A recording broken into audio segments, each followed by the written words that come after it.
Her name was Clara Mendez, and she had never once in her life thought of herself as someone special. She grew up in a small apartment on the edge of a quiet town in Ohio, the kind of place where nothing much happened and nobody expected much from anyone. Her mother worked double shifts at a laundry service, and her father had left when Clara was only 4 years old. There were no grand pianos in her home, no music teachers, and certainly no one who talked about classical music at the dinner table. What there was, however, was an old upright piano that her neighbor Mrs. Hargrove kept in her living room and rarely touched anymore. Clara was 7 years old the first time she pressed a key on that piano. Mrs. Hargrove had asked her mother if Clara could come over after school while she ran errands, and Clara, left alone in the living room, walked up to the piano the way a child walks towards something they do not fully understand but cannot resist. She pressed one key, then another. Then she sat down on the wooden bench and began to listen to the sounds she was making, moving her small fingers slowly, figuring out which notes felt warm together and which ones clashed. By the time Mrs. Hargrove returned, Clara had taught herself a simple melody that she had heard on the radio that morning. The old woman stood in the doorway and did not say a word for a long moment. She just watched. From that day forward, Mrs. Hargrove let Clara come over whenever she wanted. There were no formal lessons at first. Clara simply played, and Mrs. Hargrove would sit in her armchair with a cup of tea and listen. Eventually, the old woman began to guide her, teaching her the names of the notes, explaining timing and rhythm in plain and simple words.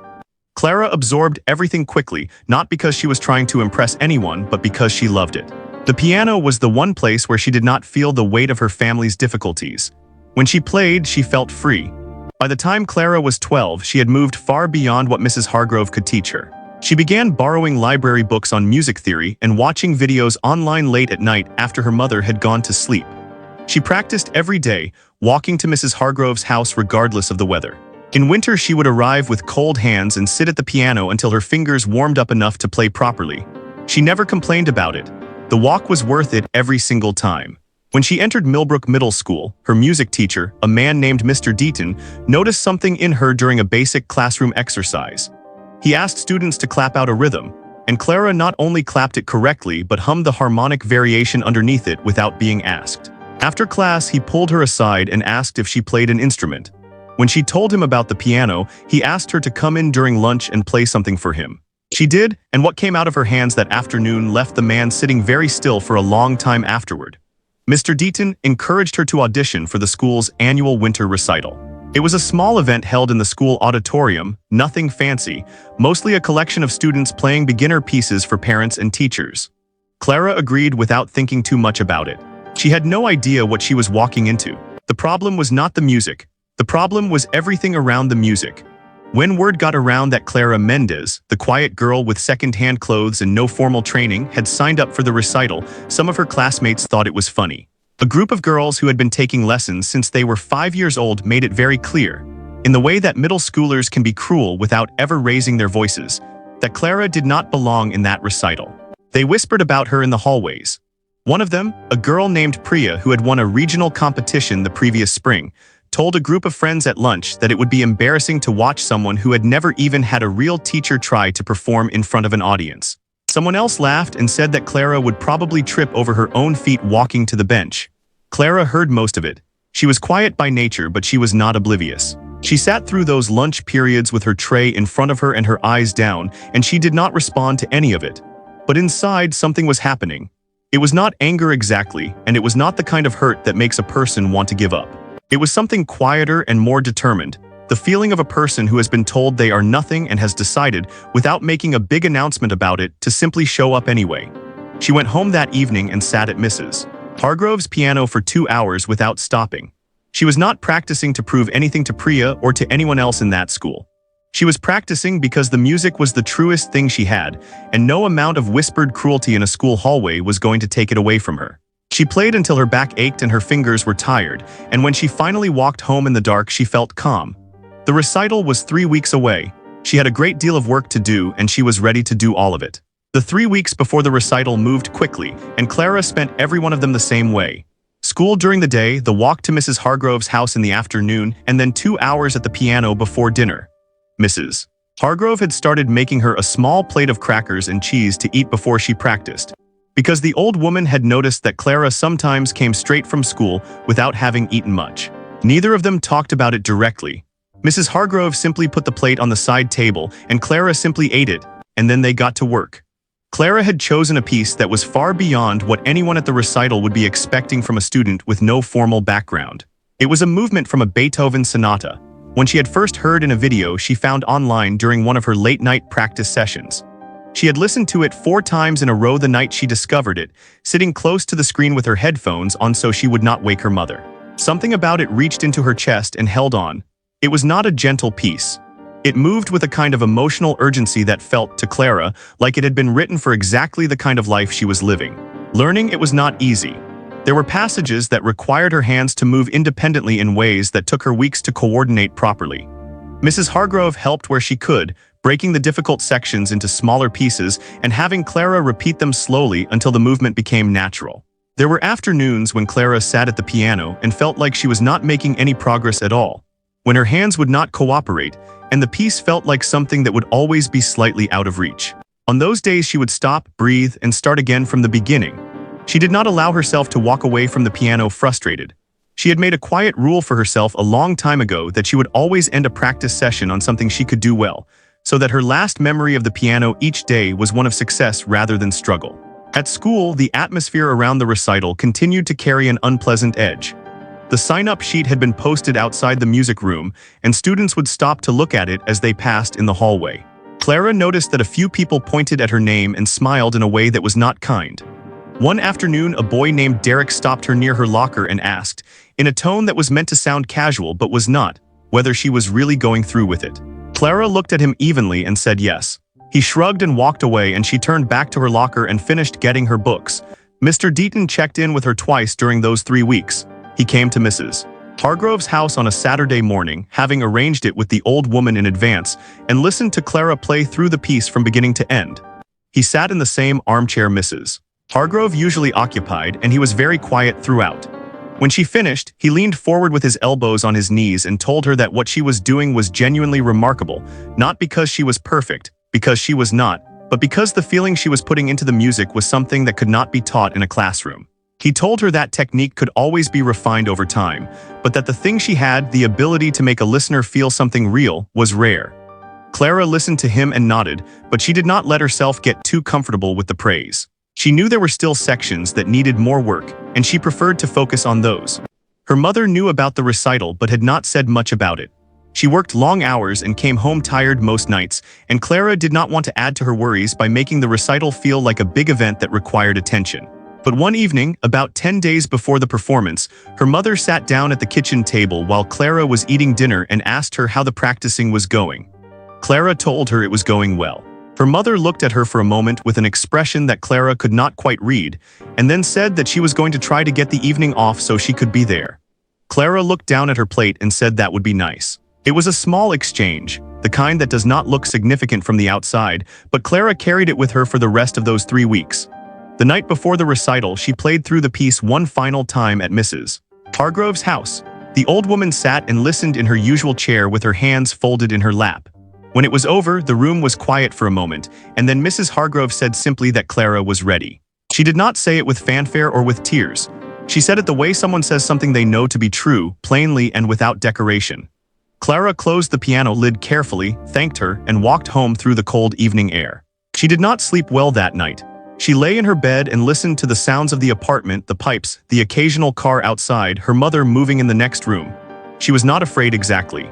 She was alert, the way a person gets when they know that something real is about to happen, and there is no longer anything to do except face it. The day of the recital arrived cold and gray, the kind of winter afternoon that settles over a town like a heavy blanket and makes everything feel muted and still. Clara woke earlier than usual, dressed quietly, and ate a small breakfast standing at the kitchen counter. Her mother was already awake, which was unusual for a Saturday morning after a long work week. She was sitting at the table with a cup of coffee, still in her robe, and she looked up when Clara came in and asked if she had slept. Clara said enough. Her mother nodded and did not press further. The recital was scheduled for 4 in the afternoon at the school auditorium. Students were asked to arrive by 2:30 for a brief run-through of the order and to get comfortable with the stage. Clara walked to school because they did not have a car, and her mother said she would take the bus and meet her there before it started. The walk took about 20 minutes, and Clara did it with her hands in her coat pockets and her eyes on the pavement in front of her. She was not thinking about the audience or the other students or any of the things that had been said about her in the hallways over the past few weeks. She was thinking about the opening bars of the piece, running them through her mind the way she always did when she needed to feel grounded. When she arrived at the school, the auditorium was already beginning to fill with activity. Parents were setting up chairs in the back rows, a few teachers were adjusting the lighting, and the other student performers were gathered near the stage in small clusters, talking and warming up.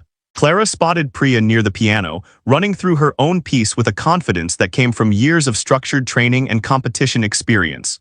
Priya's parents stood nearby, and her mother was filming something on her phone.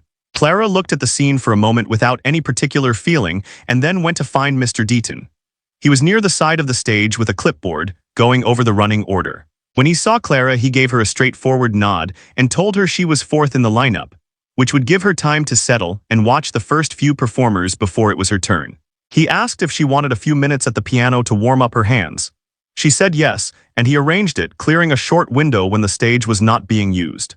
Clara sat at the auditorium piano and played slowly through the most difficult passage in her piece 3 times, not rushing, not performing, just reminding her hands of what they already knew. The piano was stiffer than Mrs.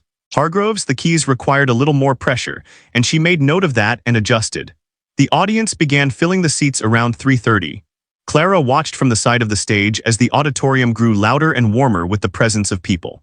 She saw families settling in with their coats on their laps, younger siblings being hushed by tired parents, a few grandparents moving slowly to their seats with programs in hand. She scanned the rows near the middle and did not see her mother yet. She looked again and still did not see her. She turned away from the audience and focused on her breathing. The recital began on time. The first performer was a 6th grader named Ben who played a simplified version of a Bach minuet with careful, measured strokes. The audience responded warmly, the way audiences at school events always do, generous and encouraging regardless of the quality. The second performer was a girl who played a piece Clara did not recognize, something sweet and uncomplicated that earned enthusiastic applause from a large group near the front who were clearly her family. The third was a boy who lost his place twice in the middle of his piece and had to restart a section, and the audience waited patiently and clapped fully when he finished, and his face when he stepped back was a mixture of relief and embarrassment that Clara recognized. And then it was her turn. Mr. Deaton announced her name from the edge of the stage in the same tone he had used for everyone else, calm and matter of fact. Clara walked out from the side and crossed the stage toward the piano bench. The auditorium was not enormous, but from the stage it felt larger than she expected, and the faces in the audience caught the light in a way that made them look both close and distant at the same time. She heard something near the middle section of the audience, a small sound, a few low murmurs, and she was fairly sure she knew what they were about. She did not look in that direction. She reached the bench and sat down. She adjusted her position carefully, the way she always did, finding the right distance from the keys. She placed her hands in her lap for a moment and looked at the piano in front of her. It was not Mrs. Hargrove's piano. It was not the piano she had spent hundreds of hours on in a warm living room with crackers on a side table and an old woman reading quietly in the corner. But it was a piano, and a piano had always been the one place in her life where everything outside fell away. She looked up once briefly, scanning the audience from left to right. And in that final second before she began, she saw her mother. She had arrived and found a seat near the aisle in the middle rows, still in her work coat, her bag on her lap, her face turned toward the stage with an expression that Clara would not forget for the rest of her life. It was not excitement or nerves or pride. It was something quieter than all of those things. It was attention. Her mother was watching her with complete and total attention, the kind that costs something when you have been working double shifts all week and you are sitting in a hard auditorium chair with your coat still on because you only just made it. Clara held that for half a second and then turned back to the keys. She placed her hands on the piano and she began to play. The first notes came out clean and certain, and they filled the auditorium in a way that nobody in that room had been prepared for. There was something in the sound that was different from the moment it began, not louder than expected, not showy or exaggerated, but fuller somehow, more present, as if the music had weight and was settling into the space around it. The opening bars of the Beethoven moved through the hall with a quiet authority, and within the first few seconds the murmuring that had followed Clara onto the stage went completely silent. She was not thinking about the audience. She was not thinking about Priya or Derek or the whispers in the hallway or the girls who had laughed at lunch. She was not thinking about her mother sitting in the middle rows with her work coat on, or about Mrs. Hargrove's living room, or about any of the cold morning walks she had made to get to that piano over the years. All of that had fallen away the moment her hands touched the keys, the way it always did, the way it had done since she was 7 years old, pressing notes in a neighbor's living room, and feeling for the first time that she had found the one place that made complete sense. What she was thinking about was the music itself. She was inside it, tracking its movement the way a person tracks a conversation they care deeply about, anticipating each turn, feeling the emotion of each phrase as it arrived and passing it forward into the next. The piece had a tenderness in its early passages that gradually gave way to something more urgent, more complex. And Clara moved through that shift with a naturalness that did not look like effort from the outside, but had cost her weeks of patient and disciplined work in private. Her hands moved with a kind of quiet confidence, not the polished mechanical confidence of a conservatory student, but something rawer and more personal, the confidence of someone who has learned a thing entirely on their own terms and therefore understands it in a different way. In the audience, the change in atmosphere was visible. People who had been sitting in the relaxed, slightly distracted way that audiences sit during school events began to straighten in their chairs. A woman near the back stopped reaching into her bag and left her hand resting on her lap. A grandfather who had been tilting slightly towards sleep in the way old men do in warm rooms sat forward and put on his glasses, as if that would help him hear better. Parents who had come to watch their own children and had been quietly planning dinner, and the drive home found themselves instead watching this girl at the piano with an attention they had not planned to give. Priya was standing in the wings on the opposite side of the stage. She had performed second to last in previous recitals and carried herself accordingly, with the self-assurance of someone accustomed to being the most accomplished musician in a room of peers. She had not paid much attention when Clara's name was called, but now she was standing very still with her arms at her sides, watching through the gap in the curtain with an expression that had moved past surprise and into something more complicated. She could hear what the rest of the audience was hearing. She understood, perhaps better than anyone in that building, exactly how difficult what Clara was doing was, and exactly how rare it was for someone to do it with that degree of feeling. The middle section of the piece arrived, the passage that had given Clara the most difficulty during practice, the one where her hands had to move in opposite directions simultaneously with precision and control. She had played it slowly hundreds of times, broken it into fragments and reassembled it over and over until it became part of her. Now she played it at full tempo, and it came out not just correctly but beautifully, with a dynamic quality that gave it shape and meaning. A woman in the third row pressed her fingers to her mouth without realizing she had done it. Clara moved into the final section of the piece, and the music gathered itself into something that was almost painful in its honesty. This was the part she had connected with most deeply from the very beginning, the part that had made her sit in front of a small screen with headphones on and listen 4 times in a row on a school night.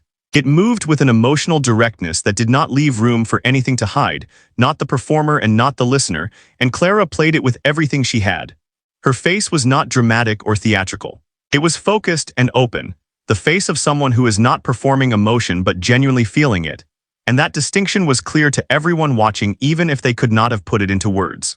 The last notes of the piece fell into the auditorium and then there was silence. It lasted only a few seconds, but it was the kind of silence that means something, the kind that follows when a room full of people has collectively experienced something they were not expecting and has not yet found its way back to ordinary behavior. And then the applause began, and it was not the warm, polite applause that had followed the previous performers. It started in several places at once and grew quickly into something full and sustained. People were clapping the way people clap when they mean it, without reservation, without distraction. A man near the back stood up first, and then a few others around him, and then more, and within a short time a significant portion of the audience was on its feet. Clara sat at the piano for a moment before she moved. She took her hands from the keys and rested them in her lap, and she looked at the piano in front of her for just a second, the way a person looks at something they are grateful for. Then she stood and turned to face the room. Her mother was on her feet with the others, and she was not a woman who made large gestures or showed her feelings easily in public. But she was standing, and her hands were pressed together, and her face held something that Clara could see clearly even from the stage. It was a kind of joy that exists on the far side of exhaustion and sacrifice and difficulty, the kind that arrives not because life has been easy, but because something true has been recognized. Mr. Deaton was standing at the edge of the stage, and when Clara looked in his direction he gave her a single nod. It was enough. She walked off the stage steadily, with her chin level and her hands quiet at her sides, and when she reached the wings and stepped out of the light, she let out a long, slow breath and leaned her back against the wall for just a moment. Around her the applause was still going. She closed her eyes briefly and listened to it, not with pride exactly, but with something that felt like arrival, like a person who has been walking a very long road and has just caught sight of where they were headed all along. caught sight of where they were headed all along. The recital ended an hour later, and the auditorium gradually filled with the noise of people rising from their seats, collecting coats and programs, finding their children and congratulating them. Clara stood near the side door with Mr. Deaton, who was speaking to her in a low and measured voice about what he had heard and what he thought it meant for her future. She listened carefully because Mr. Deaton was not a man who said things he did not mean, and what he was saying was significant. He told her that he had a contact at a regional music foundation that offered scholarships for young musicians who showed exceptional promise but lacked access to formal training. He said he wanted to submit her name with his personal recommendation. He said he had never done that for a student before. Clara looked at him steadily and thanked him, and she meant it in a way that went far deeper than the words themselves. Her mother found her a few minutes later, moving through the thinning crowd with her bag on her shoulder and her coat still buttoned to the top. She was not a tall woman, and she looked smaller somehow in the middle of all those people, but she walked directly and with purpose, and when she reached Clara she did not say anything right away. She simply put her hand on the side of Clara's face for a moment, the way mothers do when words are not the right tool. Then she stepped back and said that she had not known. Clara asked what she meant. Her mother said she had not known it was like that, what Clara did at the piano, what it actually sounded like when she played. She said she was sorry she had not come to listen sooner. Clara told her it was all right and she meant that too. Priya found her near the exit as people were filing out. This was not something Clara had expected, and for a brief moment she was not sure what was coming. But Priya stopped in front of her and looked at her with an expression that had none of the ease or superiority it usually carried in the hallways at school.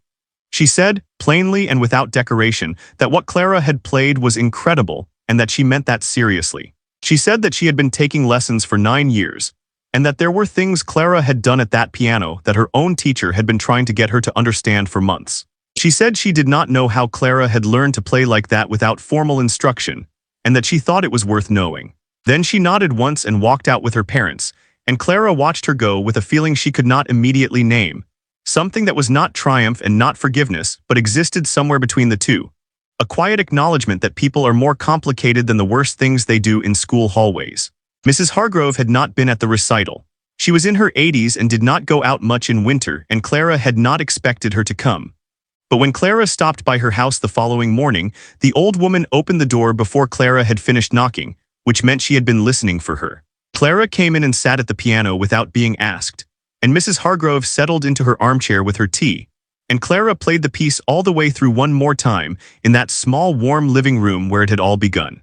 When it was over, Mrs. Hargrove was quiet for a long moment, and then said that the piano had been sitting in that room for 30 years waiting for someone to play it properly. Clara laughed, which was something she did not do often enough, and the sound of it filled the small room in a way that felt right.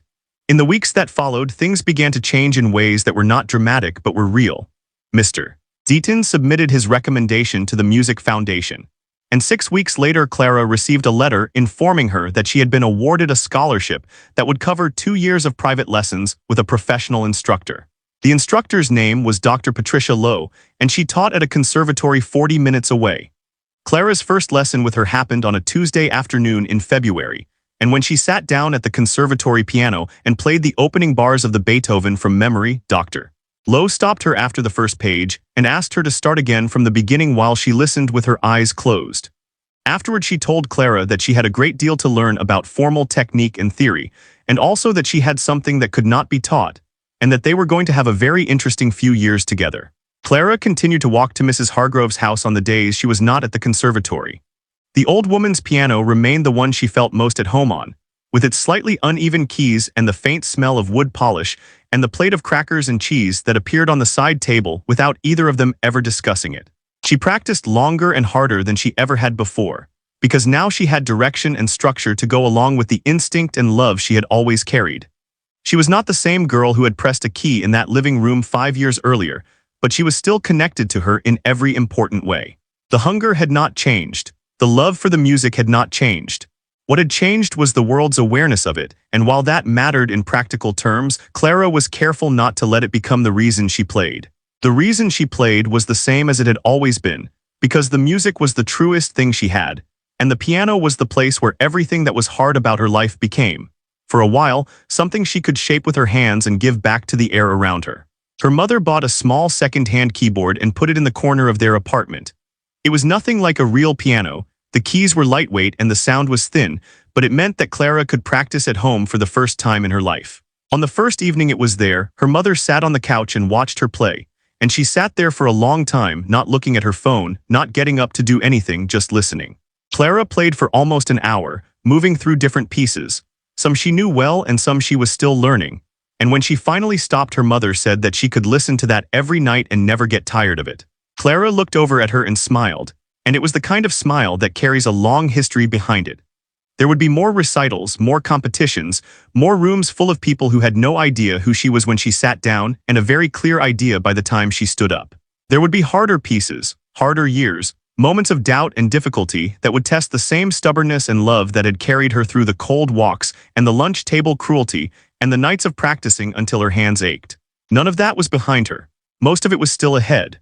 But the girl who had once been quietly mocked for daring to sign her name to a recital sheet had stood on that stage and played with everything she had, and the room had answered her honestly, and that moment belonged to her in a way that nothing could undo. She had not walked onto that stage to prove something to the people who had doubted her. She had walked on because the music asked her to, and because she had never once been willing to let the smallness of other people's expectations become the boundary of her own life. That was the thing nobody in that auditorium could fully see from their seats, the real story beneath the story, the years of quiet determination that had made those few minutes at the piano possible. The applause had been for the performance, but the performance had been built on something much older and much harder. And Clara Mendez carried both of those things forward with her as she stepped into whatever came next. Like, share, and subscribe, don't miss it.